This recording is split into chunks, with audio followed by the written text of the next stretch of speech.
शकुंतला एक गरीब औरत थी। वो दर्जी का काम करके अपने घर का गुजारा किया करती थी। शकुंतला का पति बहुत ज्यादा शराबी था, जिसके चलते वो कुछ समय पहले ही लीवर की बीमारी से पीड़ित होकर भगवान को प्यारा हो चुका था। उसके जाने के बाद शकुंतला के ऊपर उसकी तीनों बेटियों की जिम्मेदारी थी, जिनकी परवरिश के लिए शकुंतला ने बहुत मेहनत की थी। रात के 2 बजे शकुंतला अपने घर में सिलाई कर रही होती है। कल मुझे मेरी तीनों बेटियों के लिए कपड़े खरीदने हैं। उन तीनों के कपड़े फट गए हैं। उन तीनों की शादी के लिए उन्हें अच्छे कपड़े पहनना बहुत जरूरी है। शकुंतला ऐसा सोचकर रात भर सिलाई करती रहती है। अगले दिन वो उन कपड़ों को कस्टमर के घर ले जाती है और उनसे पैसे ले आती है, जिसके बाद वो उन पैसों से अपनी तीनों बेटियों के लिए नए सूट खरीद कर लाती है और फिर खुद ही अपने हाथों से उन्हें सिलकर अपनी तीनों बेटियों को दे देती है। तुम तीनों के ही सूट फट गए थे और मेरे पास पहले इतने पैसे नहीं थे कि मैं तुम्हारे लिए सूट ला सकूं। लेकिन रात भर मैंने मेहनत की और देखो ये सूट कितने प्यारे लग रहे हैं जो मैं तुम्हारे लिए लेकर आई हूँ। शकुंतला की तीनों बेटियों की आंखों में आंसू आ जाती हैं और वो अपनी माँ को गले से लगा लेती है और कहती हैं, आप हमारी हर एक खुशी के लिए कितना कुछ करती हो। आप ना होती तो पता नहीं हमारा क्या होता। पिताजी के बाद आपने अकेले ही हम तीनों बहनों को संभाला है। माँ, ऊपर बैठे पिताजी आपकी ये मेहनत देखकर बहुत खुश हो रहे होंगे और आपको पता है आप इस दुनिया की सबसे बेस्ट माँ हो। लेकिन हमें नए कपड़े दिलाने की आपको जरूरत ही क्या थी। आपने जो पैसे खर्च किए हैं वो घर के खर्च में काम आ जाते तो अच्छा होता। बेटी, जितना भी कमाती हूँ मैं सब तो घर के खर्चों में ही लग जाते हैं। तो चिंता ना कर, मैं और पैसे कमा कर घर की बाकी की जरूरत को पूरा कर दूंगी। अभी तुम तीनों जाकर ये कपड़े पहनो और जल्दी से तैयार हो जाओ। पंडित जी तुम तीनों को दिखाने के लिए रिश्ता लेकर आ रहे हैं। शकुंतला के कहने पर रानी प्रिया और सुमन तीनों ही तैयार होने के लिए चली जाती हैं। जिसके बाद पंडित एक ललिता नाम की औरत को शकुंतला के घर पर ले आता है। आओ बहन जी, यही रहती है वो गरीब औरत जिसकी 3 बेटियां हैं और दर्जी का काम करके वो उनकी जरूरत को पूरा करती है। अरे बड़ी ही मेहनती औरत है और तीनों बेटियां भी बहुत काबिल है। एक बार आप देखोगी तो अपने तीनों बेटों के लिए तुरंत ही पसंद कर लोगी। ऐसा बोलकर पंडित ललिता को घर के अंदर ले आता है, जहां वो शकुंतला से मिलती है और उनका गरीब घर देखकर ललिता शकुंतला से कहती है, बहन जी, आपकी तीनों बेटियां बहुत सुंदर हैं। मुझे ऐसी ही लड़कियां चाहिए थी अपने तीनों बेटों के लिए। मुझे ये रिश्ता करने में कोई भी आपत्ति नहीं है और हाँ, आपको दहेज देने की भी कोई जरूरत नहीं है। पंडित जी ने मुझे पहले ही सब कुछ बता दिया था। बस आप शादी के जोड़े में अपनी तीनों बेटियों को विदा कर दीजिएगा और हमें आपसे कुछ भी नहीं चाहिए। ये सुनकर शकुंतला बहुत खुश होती है। वो ललिता को गले से लगा लेती है और उसके बाद कहती है, बहन जी, आप तो बहुत ही समझदार हो। आपने तो ये कहकर मेरी सारी परेशानियां ही दूर कर दी। बस आप जल्दी से शादी की तैयारी में लग जाइए। मैं अपनी बेटियों को आपके घर जल्द से जल्द भेजना चाहती हूँ ताकि वो हमेशा खुश रहे। रिश्ते की बात पक्की होने के बाद दोनों परिवारों के बीच में धीरे धीरे शादी की रस्में शुरू होने लगती हैं। लेकिन इसी बीच अब शकुंतला के पास इतने पैसे भी नहीं थे कि वो अपनी तीनों बेटियों के शादी के जोड़े खरीद सके। वो दिन रात मेहनत करके कुछ पैसे जोड़ती है। इसके बाद वो उन पैसों को लेकर लहंगे खरीदने की दुकान पर पहुंचती है, जहां वो अपनी तीनों बेटियों के लिए बहुत सुंदर सुंदर लहंगे पसंद करती है। अरे वाह, ये तो बहुत ही सुंदर लहंगे हैं। इन लहंगों को पहनने के बाद तो मेरी तीनों बेटियां बहुत सुंदर लगेंगी। भैया जी, कितने में दिए हैं ये तीनों लहंगे?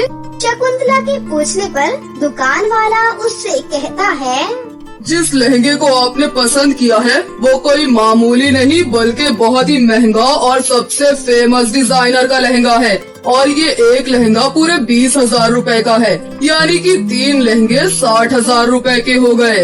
इतने पैसों का नाम सुनते ही शकुंतला की आंखें खुली की खुली रह जाती हैं और वो दुकान वाले से कहने लगती है, बाप रे बाप, तुम्हारा दिमाग तो खराब नहीं हो गया है? इतने पैसों के सिर्फ और सिर्फ लहंगे, तुम लोगों ने तो लूट मचा कर रखी है।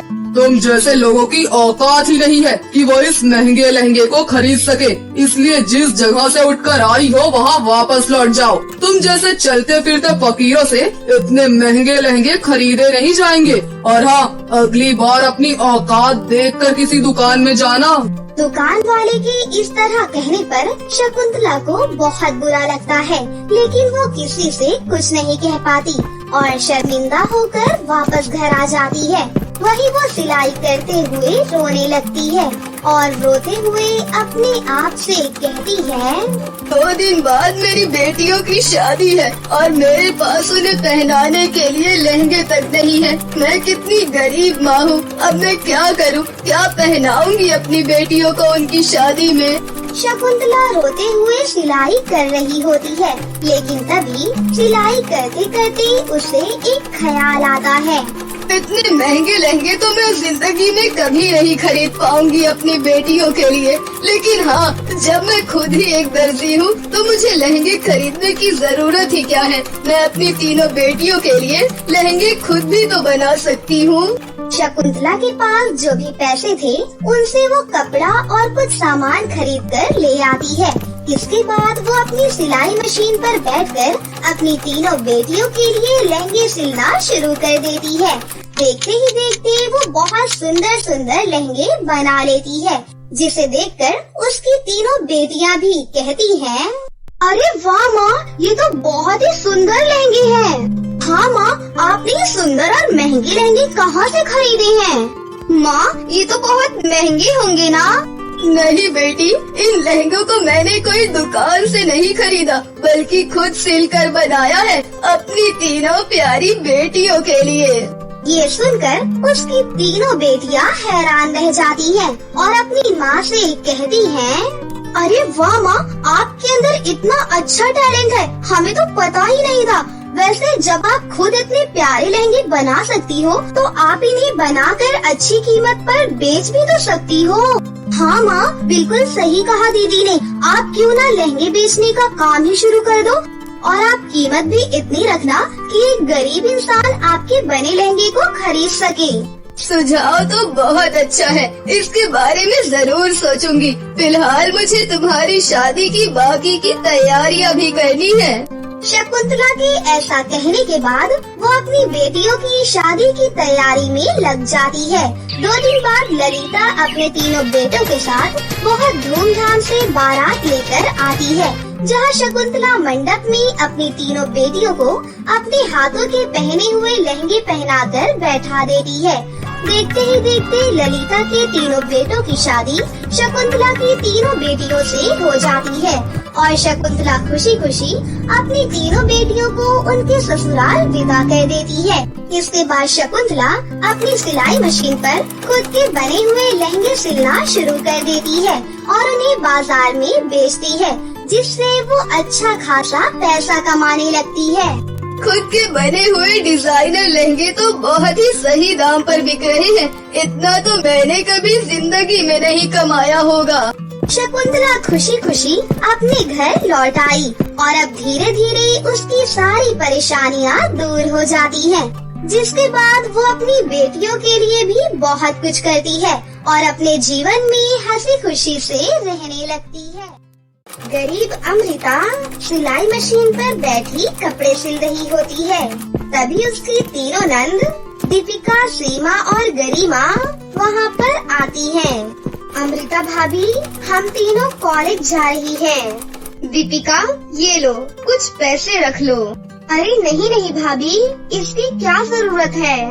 तभी अमृता की नजर अपनी तीनों नंद के पहने सूट पर जाती है, जो कि पुराने हो चुके थे, और वो उदास मन से कहती है, मैं जानती हूँ मैं चाहे कितनी भी कोशिश क्यों ना कर लूँ, मगर माँ जी की जगह तो नहीं ले सकती।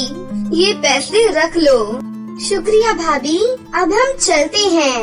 नंद के जाने के बाद अमृता फिर से कपड़े सिलने बैठ जाती है और रोते हुए कहती है, दिन रात इतनी मेहनत से कपड़े सिलने के बाद भी मुझ गरीब दर्जी भाभी की तीनों नंद ने फटा पुराना सूट पहना था।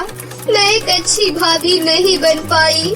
तभी अमृता देखती है कि सिले हुए कपड़े खराब हो गए हैं। हे ऊपर वाले, ये क्या, ये ब्लाउज तो खराब हो गया।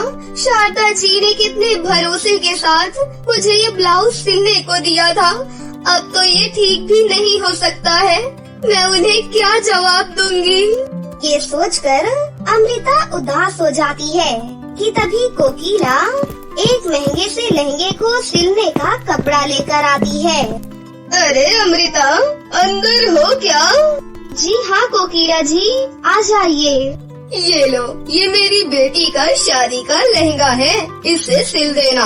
2 दिन में मेरी बेटी प्रीति की शादी है। अरे वाह कोकिला जी, इस लहंगे का कपड़ा तो बहुत महंगा लगता है। हाँ, वो मखमल का कपड़ा है ना, और फिर शादियाँ कोई बार बार थोड़ी ना होती हैं।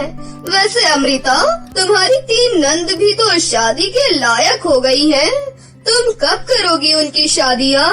कोकिला की इस बात पर अमृता उदास होकर कहती है, मैं और विजय जी मेरी नंद के लिए रिश्ता तो ढूंढ ही रहे हैं, मगर आजकल इस महंगाई के जमाने में बिना दहेज दिए अच्छे रिश्ते मिलते ही कहाँ है कोकिला जी। और फिर मैं गरीब दर्जी दिन रात की मेहनत से कपड़े सिलकर जो भी कमाती हूँ, उससे घर का खर्चा ही चल पाता है।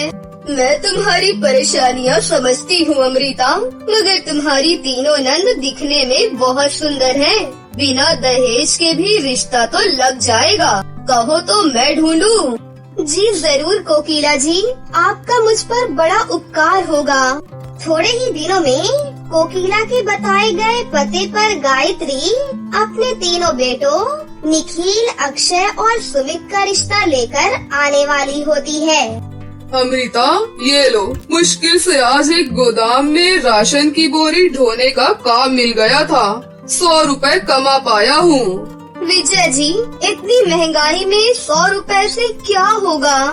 क्या करूँ अमृता, कोई पक्का काम मिलता ही नहीं। मेरी तरह ना जाने कितने गरीब बेचारे काम के लिए भूखे बैठे हैं। सुनिए, कोकिला जी ने एक रिश्ता बताया है। वो कल दीपिका, सीमा और गरिमा को देखने आ रहे हैं।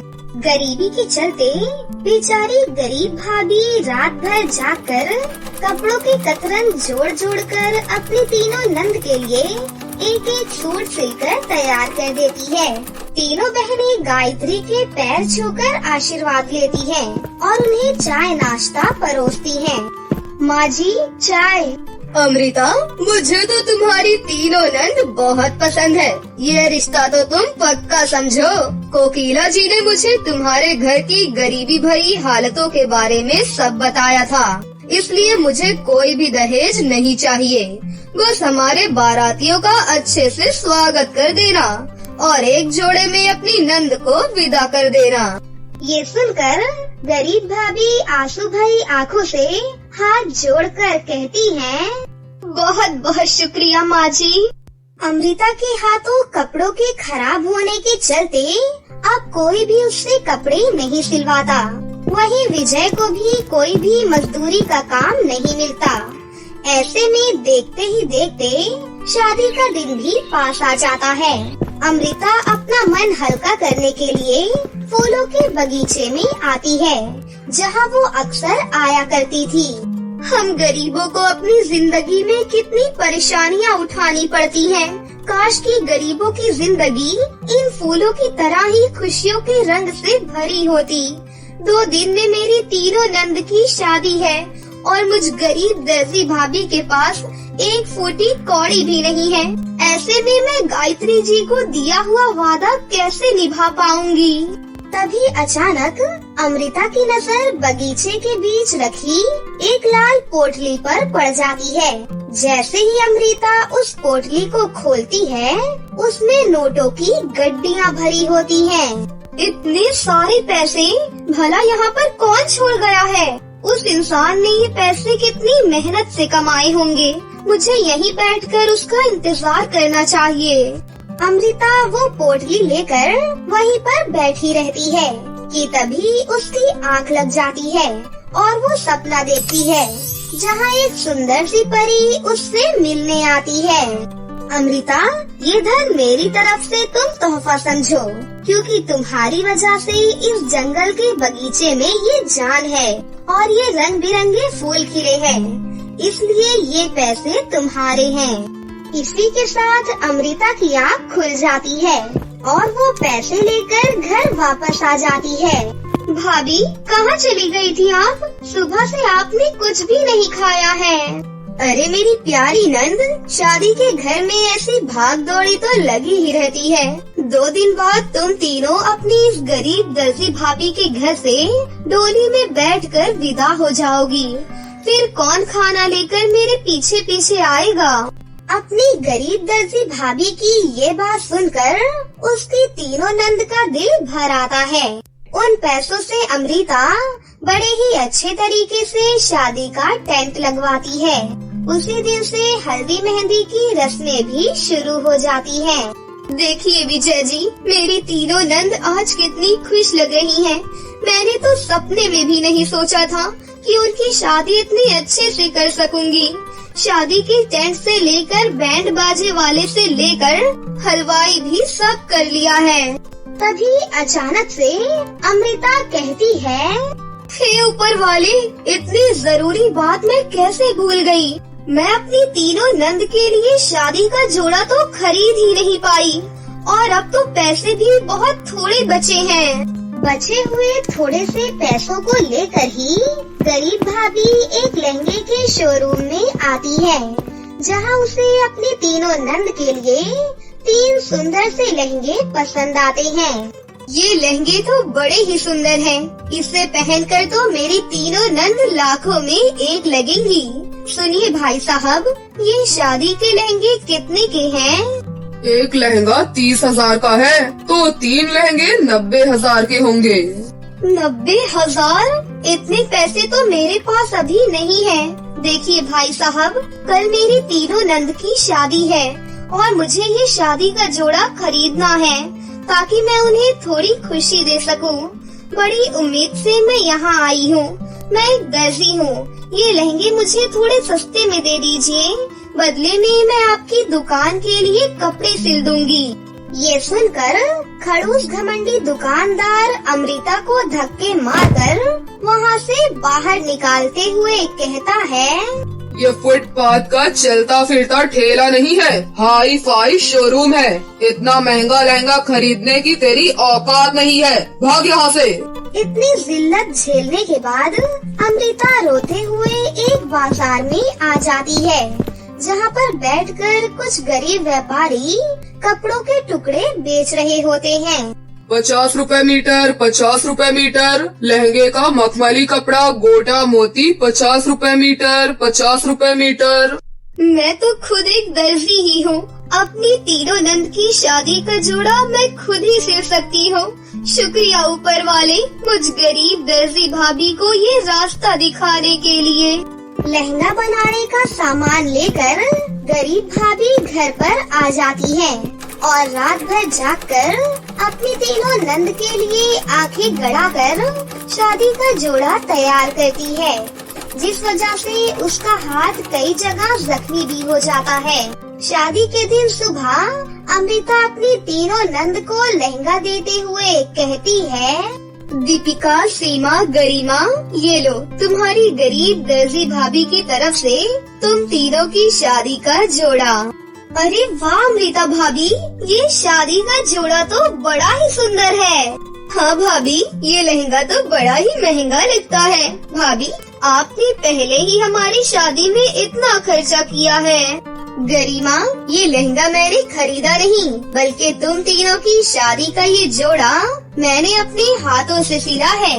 चलो अब जल्दी से तुम तीनों ये शादी का जोड़ा पहनकर तैयार हो जाओ, बारात बस आती ही होगी।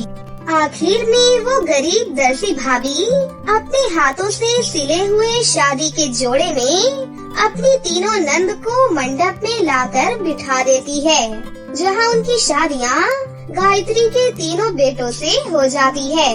विदाई के वक्त अमृता की तीनों नंद उसके गले लगकर बहुत रोती हैं। भाभी शुक्रिया, आपने हम तीनों का माँ से भी ज्यादा ख्याल रखा और आज हमारी शादियाँ भी की। अपना और भैया का ख्याल रखना भाभी। तुम भी अपना ख्याल रखना। भगवान तुम तीनों को हर खुशी दे। जाओ मेरी प्यारी नंद। अमृता ने अपनी तीनों नंद के लिए सिले सुंदर से शादी के जोड़े के बाद से उसे बहुत सारे लहंगे सिलने के ऑर्डर्स आने लगते हैं, जिसके बाद बहुत जल्द अमृता अपने हाथों के हुनर और मेहनत से अपनी गरीबी भरी जिंदगी को बिल्कुल ठीक कर लेती है। बहुत समय पहले की बात है। गुलशनपुर नाम के गांव में शीतल और कोयल नाम की दो सहेलियां रहती थी। शीतल दिखने में बहुत ही सुंदर थी, वहीं कोयल का रंग सांवला था। बचपन से ही वो दोनों एक साथ ही पढ़ा करती थी। दोनों में बहुत ही अच्छी दोस्ती थी। हर कोई उन दोनों की दोस्ती की मिसाल देता था। एक दिन दोनों नदी किनारे बैठी हुई थी, लेकिन कोयल बहुत उदास थी। तभी शीतल ने उससे कहा, अरे कोयल, क्या हुआ? तू मुँह लटका कर क्यों बैठी है? कोई बात है क्या? शीतल, अगले महीने तो तेरी शादी हो जाएगी, फिर तो तू भी मुझे छोड़कर चली जाएगी, मेरे मम्मी पापा की तरह। कोयल, हम दोनों दोस्त हैं और हमारी दोस्ती कभी खत्म नहीं होगी। मैं अक्सर तुमसे मिलने आती रहूंगी। आखिर कल को तो तेरी भी शादी हो जाएगी ना, फिर तो तू भी अपने घर चली जाएगी।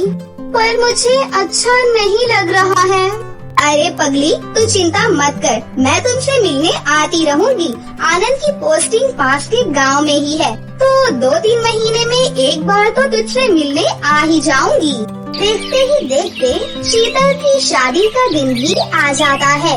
कोयल शादी में अपनी सौतेली माँ के साथ एक मामूली सा फूलों का गुलदस्ता लेकर पहुँच जाती है और शीतल से कहती है, शादी की बहुत बहुत बधाई मेरी बहन। भगवान तुम दोनों की जोड़ी को सदा सलामत रखे।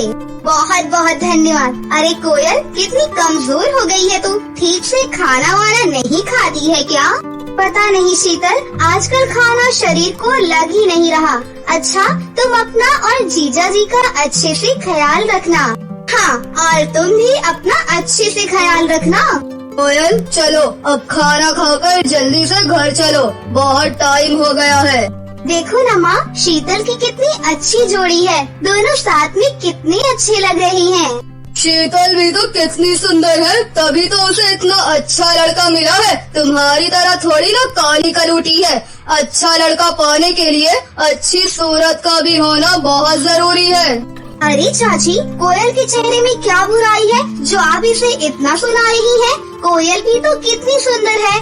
अपने ऊपर थोड़ा सा ध्यान देने की जरूरत है और साथ में आप लोगों के प्यार की भी जरूरत है। तू तो इसी की साइड लेगी ना, ये तेरी बेस्ट फ्रेंड जो है। देखो, सीधी सी बात है, कौवा कितनी भी फेयर एंड लवली लगा ले, लेकिन कौवा कभी भी हंस नहीं बन सकता। इसके लिए मैंने न जाने क्या क्या नहीं किया, चंदन हल्दी सबका लेप लगाया, लेकिन मजाल है जो ये काली सुंदर हो जाए।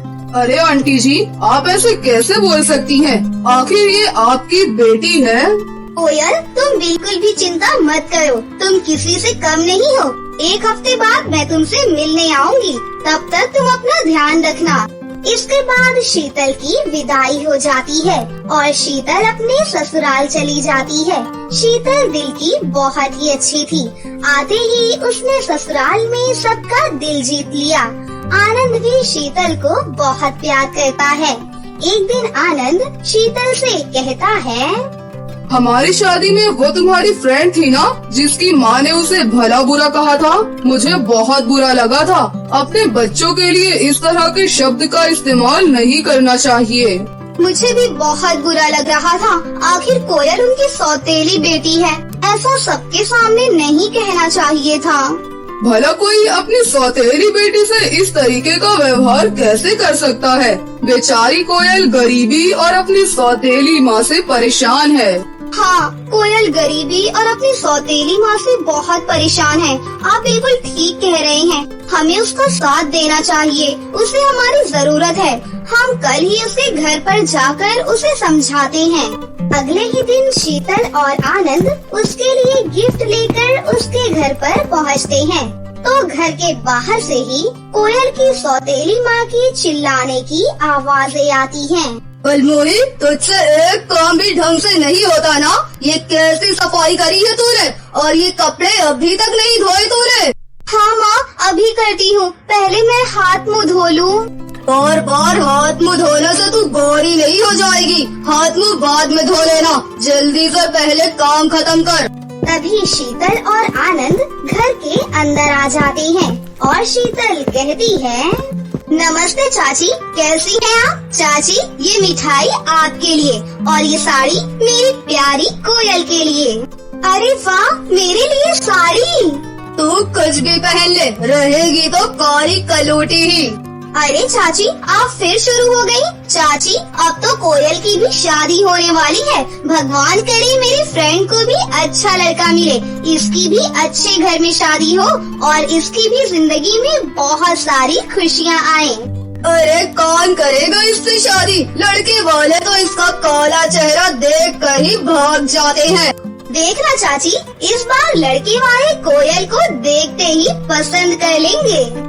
इतना बोलकर शीतल और कोयल अंदर कमरे में चली जाती हैं। फिर शीतल कोयल से कहती है, कोयल, ये जादुई साड़ी है। ये मेरी स्वर्गवासी दादी ने मुझे दी थी। मेरी दादी एक जादूगरनी थी और ये साड़ी देते हुए उन्होंने कहा था, जब सच में तुम्हें इसकी जरूरत हो तभी इसे पहनना। मुझे तो कभी इसकी जरूरत नहीं पड़ी, लेकिन मुझे लगता है अब वक्त आ गया है कि तुम ये साड़ी पहनो, फिर देखो इसका कमाल।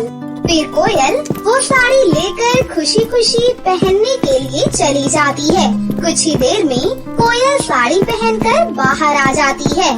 फिर जादुई साड़ी अपना जादू दिखाती है और कोयल बहुत ही सुंदर हो जाती है। शीतल और कोयल दोनों ये देखकर चौंक जाती हैं और बहुत खुश होती हैं। फिर जैसे ही कोयल और शीतल बाहर आती हैं, तो कोयल की सौतेली माँ उसे देखकर चौंक जाती है। तभी शीतल बोलती है, चाची, देखो मेरी सहेली को, कितनी सुंदर लग रही है ना? अरे कोयल, तुम तो सुंदर परी बन गई हो। अरे ये कैसे हो गया? इतनी सुंदर कैसे हो गई? आखिर ऐसा क्या लगा दिया चेहरे पर शीतल, जो ये इतनी गोरी हो गई? चाची, आप बताओ, मेरी सहेली को लड़के वाले पसंद करेंगे या नहीं? अरे अब तो कोयल को देखते ही लड़के वाले पसंद कर लेंगे और बैंड बाजा लेकर आ जाएंगे। सौतेली माँ कोयल को गले से लगा लेती है और कुछ ही दिनों में कोयल के लिए एक बहुत बड़े घर से रिश्ता आता है। फिर कोयल की भी शादी हो जाती है और अब कोयल अपनी शादीशुदा जिंदगी में बहुत खुश थी। तो दोस्तों, कैसी लगी आपको हमारी ये कहानी? अगर आपको हमारी कहानी अच्छी लगी हो तो इसे जरूर लाइक करें, साथ ही हमारे चैनल को सब्सक्राइब भी कर लें और बेल आइकन को दबाना ना भूलें। मिलते हैं अगली वीडियो में। धन्यवाद।